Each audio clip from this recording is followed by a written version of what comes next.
이 구약의 예언, 그 에레미야, 다니엘 뭐 다 구약의 예언의 특징이 뭐냐면 보통의 예언은 우리가 큰 의미로서 이제 미래를 말하면 예언이라 하잖아요.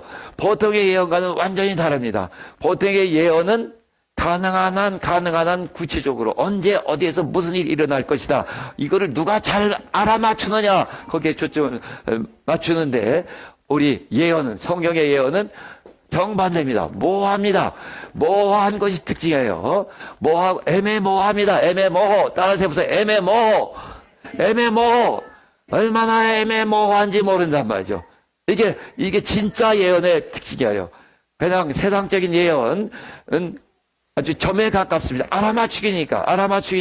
뭐 미래에 언제 어느 때에 무슨 일이 있다. 세계 3차 세계대전은 몇 년도에 혹은 가능한 한 그 연도까지 알아맞히면서 또 누구의 러시아가 먼저 침입해서 어디 발칸 반도에서 일어난다. 뭐 이런 식으로 누가 정확하게 때려 맞추느냐. 여기에 초점을 갖추고 있고 그것이 맞으면은 굉장하죠.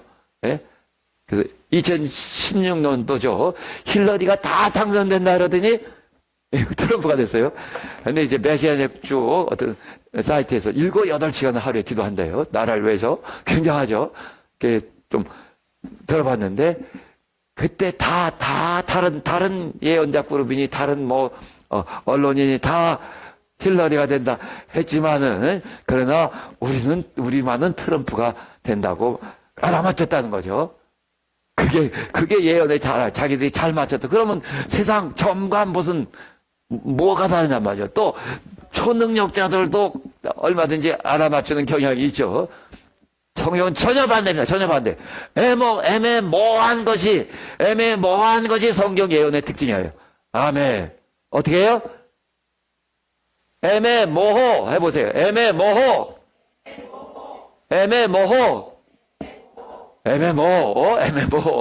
독일어가 아니고 애매모호한 것이 특징이고 또 부분적인 거 파틀리 부분적으로 이거는 아주 클리어하지 못한 말이죠. ambiguous 모호한 게 특징이야. 모호한 게 특징이고 부분적입니다. 그러니까 희미한 아웃라인 윤곽만 보일 정도고 정말 모호해요. 성경 예언은 아주 모호해요. 애매모호하고 더더군다나 아주 이건 부분적, 이건 파편적이라는 얘기도 돼요. 부분적. 더더군다나 의도 없이 예? without any intention 의도 없이 not purposely 의도 없이 뜻하지 않게 의도 없이 뜻하지 않게 그 다음에 또 하나 어처구니 없다고 할 수 있는 것이 의도 없이 그 다음에 의도 없다는 게 참 황당하죠. 느닷없이 해보세요. 의도 없이 느닷없이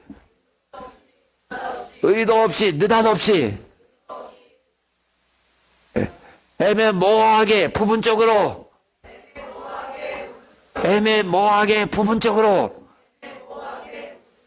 이게 그 진짜 예언이야. 이게 성경의 진짜 예언이에요. 그 여러분이 보세요. 자, 요한복음 11장 보세요. 요한복음 11장 이것이 예언의 특성을 잘 나타내주고 있습니다. 이 가야바는 물론 아직 구약 사람이에요. 예수의 피를 보지 못한 사람이기 때문에 이제 이 사람들이 걱정합니다. 이 사람이 표적을 행하고 나사렛 예수가 막 표적을 행하고 사람들이 다 따라가니까 그럼 로마인들이 우리가 반란이 일으키는 줄 알고 그러면 와서 다 우리 진압한다고 반란 일으킨다고 그래서 다 그나마 조금 뭔가 이렇게 편의를 봐줬고 조금 여지를 뒀던 그것까지도 이제 말살해서 와서 다 조금 더 자치 비슷한 것도 주지 않으면 어떡하냐 하고 걱정하니까 그의 대제사장 왜 그의 대제사장을 통해서 말씀하시고 하게 하시냐 하면은 그 대표성이 있으니까 이거 어노인트 기름 부음을 받은 하나님의 종으로서 이제 그 대표성이 있으니까. 근데 이제 대제사장, 그의 대제사장인 가야바가 이 사람들 얘기 듣고 이 사람들이 걱정한다며. 야, 어떡하지? 저 예수, 나사렛 예수를 가만 놔두면 사람들이 다 따라갈 것이고, 그럼 결국 로마가 가만히 안 있을 때도 이 규모가 커지면 다 정부에서 나설 수밖에 없잖아요. 그러니까, 걱정하고 있단 말이야. 그러니까 이 가야바가, 아이고, 이것들아. 그것도 모르냐? 이 또라이들아, 그것도 모르냐? 그거 한 사람 죽는 게 낫지. 그 한 사람 빨리 죽여버리는 게 낫지. 안 그러면 로마가 와서, 로마 군인들이 와서, 우리 백성도 다 죽이고, 다 그냥 땅도 그렇고, 다 짓밟고, 다 뺏어가면 어떡해. 좀 이렇게, 안 돌아가냐? 그걸 뭐 걱정하고 있어. 그거 한 사람 죽여버리면 되지. 그렇게 이 사람은 자기 정책, 자기 정치적 견해, 자기 정략을 이렇게 했단 말이죠. 그거 몰래, 군중들 몰래 그냥 죽여버리면 되는 거야 하고, 너네 이렇게 머리가 안 돌아가냐? 이렇게 하니까, 이렇게 했어요. 자기 딴에는 자기 머리 쓴다고, 자기 정략을 펼친 거죠. 그렇게 아니라 그냥, 몰래 죽여버리면 돼 하고. 근데 이것이 뭐냐면 51절 봐보세요. 왜 이렇게 머리가 안 돌아가? 50절은 그 소리예요. 51절. 이 말은 스스로 함이 아니요. 스스로 한 거죠. 그러다 이 말은 스스로 함이 아니요. 그의 대제사장이므로 예수께서 그 민족을 위하시고 또 그 민족만 위할 뿐 아니라 흩어진 하나님의 자녀를 모아 하나가 되게 하기 위하여 죽으실 것을 미리 말함이라. 이 말이 이 사람은 그냥 자기 멋대로 한 말이지만은 자기 정략을 말한 것이지만 이 말이 예언이 되도록 예수 그리스도에 대한 하나님 아들에 대한 예언이 되도록 결국 하나님 아들이 자기 한 사람 죽으심으로 해서 이스라엘을 위하고 인류를 위해서 죽으신다는 그것을 말하는 예언이 되도록 하나님께서 그렇게 역사하신 거예요. 아멘. 자기가 지금 예언하는지도 모르고 예언한 거죠. 하나님 그렇게 이 사람이 대제사장이니까 이 사람이 함부로 한 말을 하나님 아들에 대한 무엇이 되게 하셨어요? 예언이 되게 하셨단 말이에요. 예? 예, 그러니까 의도 없이. 예? 그리고 이제 여러분들 다 읽어보셔서 알고 또 그게 그렇게 어렵죠. 그게 어려운 이유가 그런 거예요. 이게 무슨 소리인지 모르게 여러 명이 부분적으로 파편적으로 이렇게 예언을 했단 말이죠. 그것도 모호하게. 그래서 시편 보면 뭐 예수 그리스도가 어디서 나오셔서 어떤 일을 하실 것이고 자세히 한 것이 아니라 여러 사람이 다니엘은 요면을 말하고 또 에레미야는 여기 잠깐 말하고 이사야는 이면을 말하고 각각 부분적으로 파편적으로 그렇게 말한 거예요. 게다가 그 말한 것이 또 어때요? 명확하게 말하는 것이 아니라 애매모호하게 말한단 말이죠. 그래서 우리가 제일 유명한 예언 중에 하나가 아마 제일 유명하죠.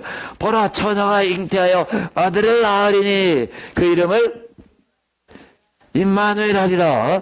그 예언한 이사야 7장을 봐보세요. 얼마나 모호한가. 시간이 없으니까 빨리 설명하는데 이사야 7장 10절에서 17절을 보시면은 지금 어떤 상황이냐면 유다 왕 아하스가 이 사람이 또 왕이지만은 아주 이 우상숭배 절은 자고 하나님 보시기에 참 악한 자란 말이죠. 하나님을 괴롭게 하는 자예요. 근데 이제 위에서부터 에브라임은 이제 이스라엘을 대표해서 말한 겁니다. 북왕국 이스라엘이 에브라임이 쳐들어오고 또 한편에서는 아람 왕이 지쳐 들어와요. 그러니까 이제 양쪽에서 협공을 받으니까 정말 이 아하스 왕의 마음이 막 갈대가 흘리듯이 걷잡을 수가 없죠. 근데 이제 10절에서 아하스 왕에게 와서 이사야가 말을 하는 거예요. 선지자가 11절 너는 내 하나님 여호와께 한 징조를 구하되 깊은 데서든지 높은 데든지 구하라. 이렇게 말하니까 아하스가 가로되 나는 구하지 아니하겠나이다. 나는 여호와를 시험치 아니하겠나.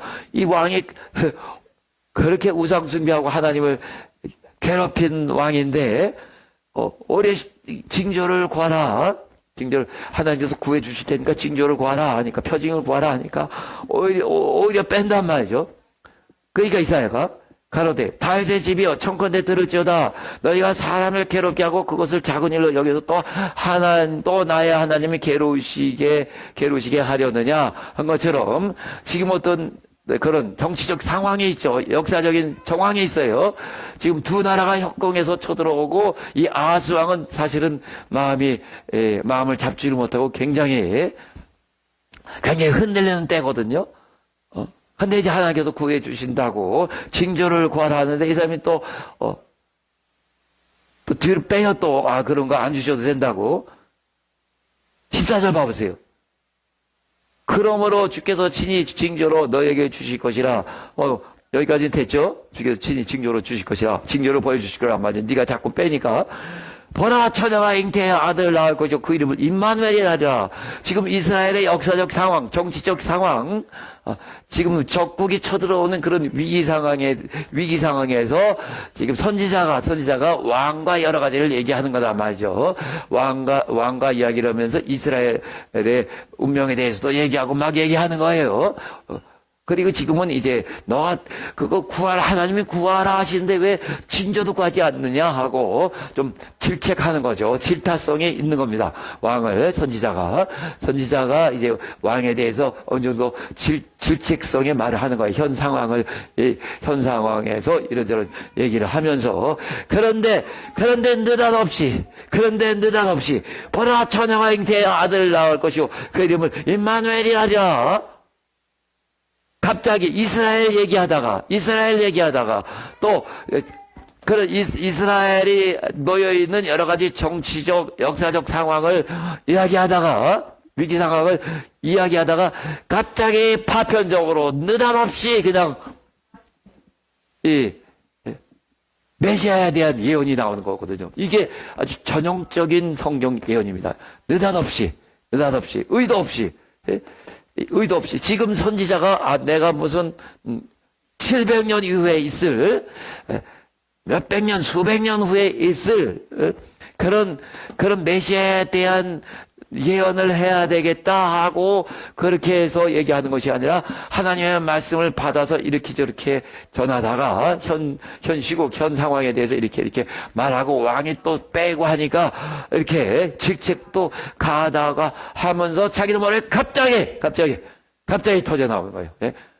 가장 유명한 예언이 보라 처녀가 잉태하여 아들을 낳으니 그 이름을 임마누엘이라 하리라. 그래서 이제 700년 가까이 후에야 이루어질 일을 갑자기 느닷없이 예언한 겁니다.